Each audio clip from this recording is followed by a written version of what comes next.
Hey, I'm super excited to have you here. First time? Make sure to subscribe and pass this video along to friends or family. It helps more than you know. Drop your location in the comments. Let's go.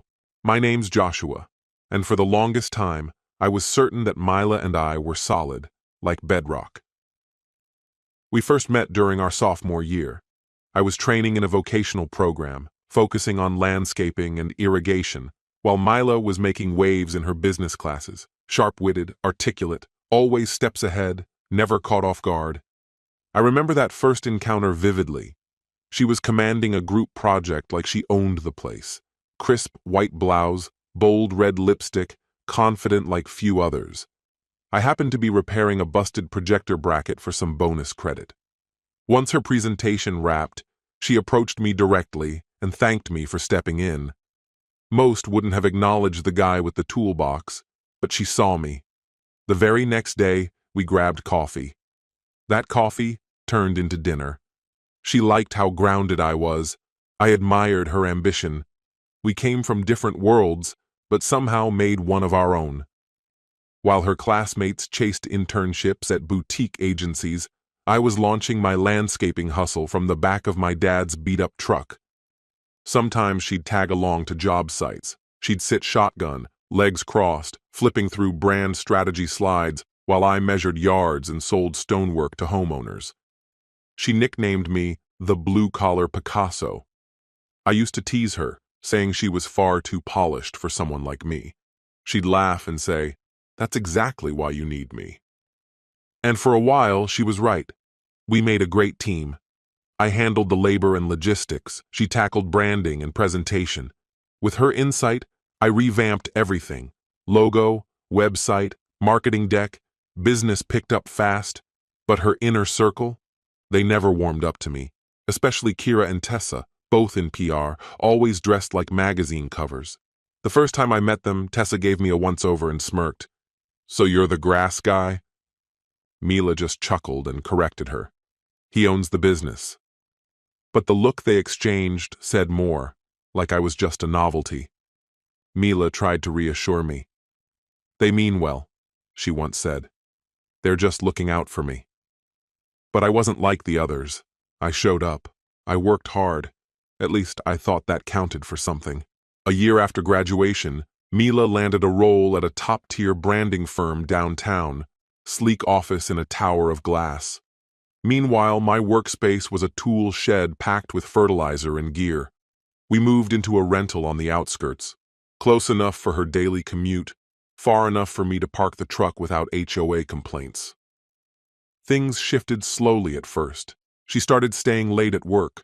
Her wardrobe evolved, suddenly full of designer names I didn't recognize, pieces that didn't match the paycheck I knew she earned. Still, I respected the hustle. But then the comments started. She invited me to some art opening once. I wore my best boots and a clean shirt. She glanced at me and asked, "No blazer?" Maybe she was joking, but it stung. The Mila I'd fallen for would have pulled me close and told me I looked fine. This version just looked disappointed. Her friends didn't hold back. At Kira's rooftop birthday, Tessa twirled her wine glass like it was an extension of her hand and said, half laughing, "Mila, seriously, when are you going to upgrade? He still drives around with dirt in his truck." I waited for Mila to step in, to say something, anything. She didn't. Just gave a tight smile and steered the conversation elsewhere. On the way home, I asked, "Do you think she's right?" She paused. "It's not about being right or wrong. They just see things differently." "And what about you?" I asked. She stayed quiet. After that, everything felt like a silent evaluation. Did I look successful enough? Did I seem driven in the right way? Was leading a landscaping crew really something she could bring up over brunch? At night, she'd lie in bed scrolling through Instagram, photos of men in tailored suits, sipping whiskey in high-rise bars, or couples lounging in luxury resorts. I'd be beside her, skin still smelling of mulch, muscles wrecked from another back-breaking day. We still shared a bed, but the life we'd built was slipping away. She ended it on a Tuesday. I remember because Tuesdays were always packed. back-to-back installations. That day was especially rough. Turf, mulch, edging stones. I was dead on my feet, still holding a folder of job receipts when I walked in. She was already seated on the couch, hair flawless, makeup sharp. She looked like she was about to head somewhere, just not with me. "Can we talk?" Her voice was soft, practiced. I knew that tone.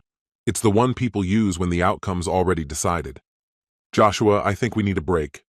I froze, receipts still in hand. A break from what? From us. She let out a long breath, like she'd been holding it for weeks. "We're headed in different directions." I didn't say a word. She went on. "You're creating something solid, something tangible. I respect that. But I've changed. I've grown." "And that's supposed to be a problem?" I asked. She shook her head. But I can't pretend we still fit." "My friends, they've opened my eyes," she admitted after a moment of silence, her gaze steady on mine. "They think you're out of my league." I met her stare evenly. "But what do you think?" She glanced down, dodging the question. "I don't really know," she whispered. I exhaled slowly. "So this isn't a conversation. You're just delivering the decision." Her voice softened almost to nothing. "I'm sorry. I just need space to figure out who I am." "You need space," I repeated quietly. "Fine." Without further discussion, I set the folder I'd been holding on the kitchen counter, climbed the stairs, packed a week's worth of clothes into a duffel, and left. I didn't ask for clarification or beg her to reconsider. I drove straight to Griffin's place. He was my closest friend from trade school, a guy who ran his own flooring business over in East Ridge, and we'd been through enough long nights and difficult jobs to understand when it was best to keep things unspoken. When I pulled up, he simply handed me a spare key and gestured toward the guest room above his garage. "Stay as long as you want," he said. No interrogation, no advice, just genuine friendship. The next morning, almost on autopilot, I opened Instagram. The first post that appeared, Mila, her hair down, standing beside Ryder Pratt, the finance influencer with his meticulously edited captions and model-perfect jawline. His arm around her waist, as if that space had always belonged to him. I didn't feel angry, just foolish. She hadn't needed time to reflect. She'd made a choice. Days passed without a word from her. No messages, no calls, nothing to check on me. She simply vanished, merging into someone else's perfectly curated digital life. So I threw myself into work, signed new commercial contracts, hired a second crew leader. I told everyone it was about growth, but really, I just needed to stay occupied so I wouldn't think about her. About a month later, Griffin knocked on the door of the guest room one night, carrying 2 glasses. He handed one to me, leaning against the frame. "Word is," he said, "Mila caught Ryder at a hotel with some model." He wasn't even discreet about it. Her friends had warned her, apparently, but she thought she was trading up. Now, Griffin added, she was laying low, avoiding the places she used to frequent. I listened quietly, expressionless. I didn't smile.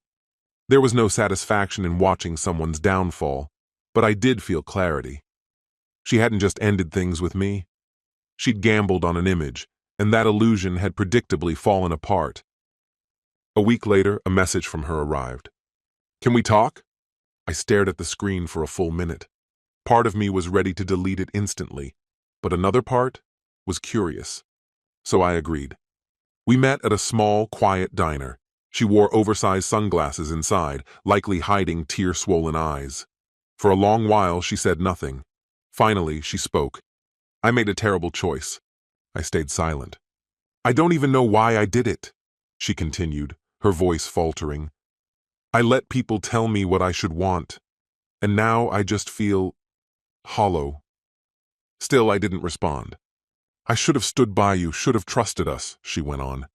I nodded once, calmly. "But you didn't." She lowered her head. "I know." The silence that followed didn't feel sad or regretful. It felt like closure. "I'm not asking for us to start over," she added quickly. "I just needed to tell you that." I leaned back, unfazed. "Well, you've said it." She lifted her head slightly, almost as if expecting me to reach out, to offer some way back, but I didn't. I thought that was the end. I was mistaken. The next week, she liked 3 of my older Instagram posts. Then came texts. Passed by that taco stand on Fulton today. Walked through that park where we used to sit after your jobs. Thought of you. She never said it outright, but the intent was obvious. She wanted another chance. I kept my replies brief and impersonal. Hope you're doing okay? But she escalated, started showing up at places she knew I'd be. One evening at my regular bar with Griffin, she appeared. Same red lipstick, that familiar hesitant smile. Didn't realize you still came here, she said, pretending to be surprised. Meanwhile, word was spreading. Ronan, one of my subcontractors, mentioned he'd just finished a landscaping job for Ryder Pratt. I didn't comment, until Ronan casually added, Ryder said he'd ended things with some PR girl, called her clingy. Mila, the truth hit hard, not because I still had feelings for her, but because I'd once thought she was above this kind of situation. Now her efforts to return weren't about love, they were about seeking security. She missed the steadiness I'd offered, the loyalty she'd thought she could walk away from and replace. So I waited, let her keep messaging, reminiscing, apologizing. And when I sensed that she'd fully opened the door, I made my move. I invited her to the lake, the place we used to go when we were young and broke, dreaming of a future. She showed up wearing white sneakers and a denim jacket, just like the first night we'd kissed there. She was trying to rewind time. I stayed composed, hands folded in my lap, letting her do almost all the talking. I've been reflecting a lot lately, she said, tucking her hair behind her ear. Thinking about the people I let steer my choices, about the ways I let you down. I gave a slight nod, letting her continue. I thought I wanted more, something exciting, glamorous, but none of that was ever real. You were. She stopped, and the silence grew thick between us. I know I caused you pain. You did, I replied, my voice flat. Her lips parted, then closed again, like she was swallowing the weight of her own remorse. Maybe we could... I interrupted before she could get the words out. Before you say anything else, I need you to hear something. I pulled out my phone and tapped open a video message Ronan had sent me by mistake. It was background noise from a job site, just Ronan filming while Ryder Pratt blabbed away on speaker. Yeah, she was fun for a bit.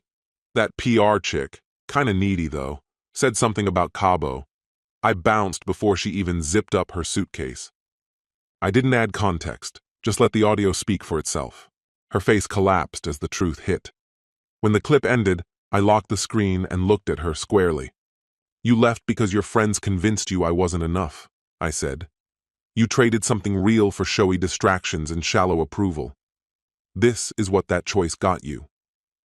Tears welled in her eyes, but she stayed quiet. The truth settled in, slow and heavy. She reached for me, but I didn't move. You didn't lose me to your circle, Mila, I said as I stood. You gave me away. She sat frozen, stunned into silence. I gave her one final glance, the version of her that finally understood what she had thrown away, then turned and walked back to my truck. That moment by the lake was 9 months ago. I haven't heard from her since, and I doubt I ever will. Once she heard that recording, once she knew without excuse or spin that the guy she left me for treated her like nothing, she vanished. No messages, no unannounced visits, just quiet.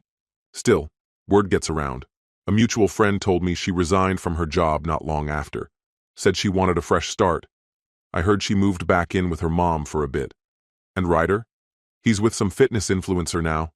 Kira and Tessa? They've drifted. Turns out their loyalty faded just as fast as her social capital did. Me? I've been good. Work's taken off.